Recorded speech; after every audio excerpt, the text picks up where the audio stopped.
Hello everyone, कैसे हो आप सब। आज 3 मार्च है। आज का दिन मेरे लिए बहुत ख़ास है क्योंकि आज ही के दिन मेरा किडनी ट्रांसप्लांट हुआ था और मुझे एक नया जीवन मिला था। आज मैं आपको पूरा सफ़र बताऊंगा, कैसे मेरे जीवन में क्या क्या हुआ। तो सुनिए मेरी कहानी, मेरी ही जुबानी। साल था 2020, महीना था जनवरी, तारीख थी 14 तारीख। मुझे अच्छी तरह याद है अब भी, जब हमने रिपोर्ट कराई और पता चला कि दोनों किडनी काम नहीं कर रही हैं बिल्कुल भी। तो पूरे परिवार के लिए बहुत मुसीबत का समय था, बहुत संकट का समय था, बहुत ही झकझोर देने वाला समय था। हम सब टूट चुके थे कि एक हंसते खेलते परिवार में अचानक से क्या हो गया, कुछ समझ नहीं आ रहा था कैसे हुआ, क्या हुआ। पता चला कि मुझे CKD बीमारी थी, क्रोनिक किडनी डिसीज़, जिसके कारण मेरे दोनों गुर्दे फेल हो चुके थे और मेरा क्रिएटिनिन जो किडनी का टेस्ट होता है 14 पॉइंट कुछ था उस समय। तो बच्चों उसके मैंने 1 साल तक डायलिसिस कराया। डायलिसिस एक प्रोसेस है जिसको जो हमारी बॉडी का खून निकालता है और उसको प्योर करके वो मशीन फिर दोबारा से डाल देती है। 2 से ढाई घंटे का एक प्रोसेस होता है और हफ्ते में 2 बार होती है कम से कम। तो ये मैंने 1 साल से ज़्यादा ही कराया। उसके बाद फाइनली हमारे ट्रांसप्लांट की डेट निर्धारित हुई 3 मार्च 2021। लेकिन इस डेट में भी बहुत सारी अड़चनें आई क्योंकि लॉकडाउन लगा हुआ था, तो ट्रांसप्लांट करना पॉसिबल नहीं हो पा रहा था। लेकिन फाइनली एक दिन जाके फिर ट्रांसप्लांट की डेट निर्धारित हुई। ट्रांसप्लांट से पहले क्या होता है, जैसे हमारा 3 मार्च को ट्रांसप्लांट होना है तो उससे 3 दिन पहले पेशेंट को एडमिट कर लेते हैं। जिसका ट्रांसप्लांट होना है उसको एडमिट किया जाता है 3 दिन पहले। मुझे भी ठीक 28 फरवरी 2021 को हॉस्पिटल में एडमिट कर लिया था, KTU वार्ड में। और उसके बाद पूरी ऑब्जर्वेशन में रखा जाता है कि हमारा BP कितना चल रहा है, हमारा पल्स रेट कितना है, बुखार तो नहीं आ रहा है, ये सब उसमें देखा जाता है। और हमारी जो मेडिसिन है इम्यूनोसप्रेसिव मेडिसिन, जो किडनी के रिजेक्शन से बताती हैं, वो शुरू कर देते हैं डॉक्टर। तो डॉक्टर विकास मेरे डॉक्टर थे जिन्होंने इम्यूनोसप्रेसिव मेडिसिन मेरी स्टार्ट कर दी थी।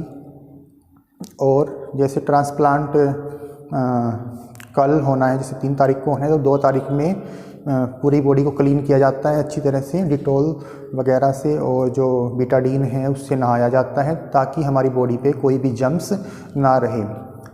ठीक है।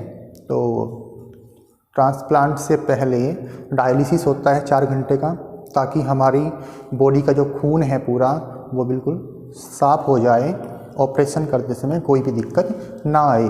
तो 3 मार्च को फाइनली मेरा ट्रांसप्लांट निर्धारित हुआ और मैं 3 बजे ऑपरेशन थिएटर में गया। ड्रेस होती है ऑपरेशन के लिए अलग से, थोड़ी प्रेस करी हुई, जिसमें जम्स फ्री होते हैं बिल्कुल। तो वो ड्रेस पहन के मैं ऑपरेशन थिएटर में गया। 3 बजे मैं एंटर किया उसमें। मैं और मेरी मम्मी दोनों साथ साथ गए। मम्मी अलग रूम में थी और मैं अलग रूम में था। बहुत डर भी लग रहा था सच में मुझे कि क्या होने वाला है, जहाँ कुछ पता नहीं कि वापस भी आएंगे या नहीं आएंगे। लेकिन जाको रखे साइयाँ, मार सके ना कोई। ठीक है। ऑपरेशन में बहुत दिक्कतें थी। मम्मी की किडनी में 2 आर्टरी थी, एक पतली थी एक मोटी थी।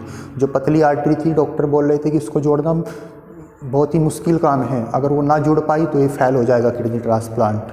लेकिन मेरे पापा ने हिम्मत दिखाई और बोला कि डॉक्टर साहब हमारे पास और कोई ऑप्शन नहीं है, और कोई डोनर नहीं है, आप कीजिए, जो होगा भगवान देख जाएगा। तो सबकी एग्री से फिर फाइनली डिसाइड हुआ कि चलो करते हैं। और 3 मार्च को मैं 3 बजे अंदर गया। उसके कुछ समय के बाद मुझे अंदर ले जाया गया और मुझे एक जहाँ पे ऑपरेशन होता है उस टेबल पे लेटा दिया गया। बिल्कुल ठंडा रूम था और सारी वहाँ पे उपकरण रखे थे ऑपरेशन के लिए, जो जो भी होती है मशीनें वगैरह, वो सब रखे हुए थे। और काफ़ी डर लग रहा था सच में। और डॉक्टर ने मुझे बोला कि रिक्वेस्ट कर ले भगवान से, जो तुझे मांगना है मांग ले। तो मैंने मांगा अपनी माँ के लिए कि मेरी माँ के लिए भगवान मुझे ठीक कर दो। मैं सबसे ज़्यादा प्यार अपनी माँ को करता हूँ इस दुनिया में। तो प्रेयर की भगवान से और उन्होंने मेरी रीढ़ की हड्डी में एक इंजेक्शन लगाया और मुझको एक गैस सुंघाई और उसके बाद मुझे लेटा दिया गया पीछे। फिर मुझे कुछ पता नहीं मेरे साथ क्या हुआ, और मैं जब मेरी होश आई तो रात के 11:30 बजे थे, जब मैं आईसीयू में था ऊपर, और डॉक्टर और मेरे पापा मेरे सामने खड़े थे। उन्होंने मुझे आवाज़ लगाई तो मेरी आँख खुली हल्की सी, तो मैं देखा और मेरा बहुत सारी ड्रिप लग रही थी पानी की, चारों तरफ मैं देख रहा था और यूरिन चल रहा था कंटिन्यू। फिर मैंने महसूस किया कि मेरे यहाँ पे बहुत बड़ा कट आया हुआ है, ऐसे मैंने देखा हाथ लगा के पेट के नीचे, तो सच में फिर बहुत पेन हो रहा था वहाँ पे उस समय। धीरे धीरे रिकवर होते जाते हैं, तो 2-3 दिन बाद धीरे धीरे वो सारे दुख, वो सारे कष्ट हल्के होने शुरू हो जाते हैं। शुरू में बहुत दिक्कत होती है, पैर भी नहीं उठाया जाता, और सच में बहुत दर्दनाक टाइम होता है वो। धीरे धीरे 1 सप्ताह तक मैं कम से कम आईसीयू में रहा इसी हालत में, जहाँ पे सारी मॉनिटरिंग हो रही थी, बीपी, हार्ट रेट, ये सब चल रहा, कितना चल रहा है, कितना इनपुट हम दे रहे हैं, कितना आउटपुट आ रहा है, मतलब कितना पानी हम दे रहे हैं और कितना पेशाब हो रहा है, इसको वो सारा देखा जाता है। रिपोर्ट कराई जाती हैं सुबह शाम, क्रिएटिनिन अब कितना है, उसका ये सारी रिपोर्टें होती हैं। उसके 1 हफ्ते के बाद फिर मुझे केटीयू वार्ड होता है किडनी ट्रांसप्लांट वालों का, वहाँ पे एडमिट कर दिया, उसमें ट्रांसफ़र कर दिया दूसरे वार्ड में आईसीयू से। और आईसीयू में भी वो सारी चीज़ें वही होती हैं सेम, बस वहाँ पे थोड़ी जो उपकरण हैं वे कम हो जाते हैं। वहाँ पे बीपी वगैरह चेक करते हैं, बुखार चेक करते हैं, ये सब। उसके 21 दिन के बाद मैं डिस्चार्ज हुआ और बिल्कुल स्वस्थ था उस समय। जब मैं डिस्चार्ज हुआ, खुद चल के गया रूम पे, तो अब मैं आज आपके सामने हूँ, बिल्कुल स्वस्थ हूँ। अब मेरा क्रिएटिनिन 1.2 है और कोई भी दिक्कत मुझे नहीं है। आप सबके प्यार से और अपने माँ बाप के आशीर्वाद से और भगवान के आशीर्वाद से आज आपके सामने फिर से एक नई उड़ान भरने के लिए तैयार हूँ। तो मुझे उम्मीद है कि ये वीडियो आपको बहुत अच्छी लगी होगी, और ज़रूर लाइक, शेयर और सब्सक्राइब कीजिएगा मेरे चैनल को, सौरभ एकेडमी को, ताकि मैं उन सब बच्चों तक शिक्षा पहुंचा सकूं जो सच में पढ़ना चाहते हैं लेकिन उनके पास पैसे नहीं हैं। तो अगर ये वीडियो आपको अच्छी लगी हो तो चैनल में कमेंट करके मुझे ज़रूर बताइएगा। मुझे इंतज़ार रहेगा आपके कमेंट का। तब तक के लिए धन्यवाद।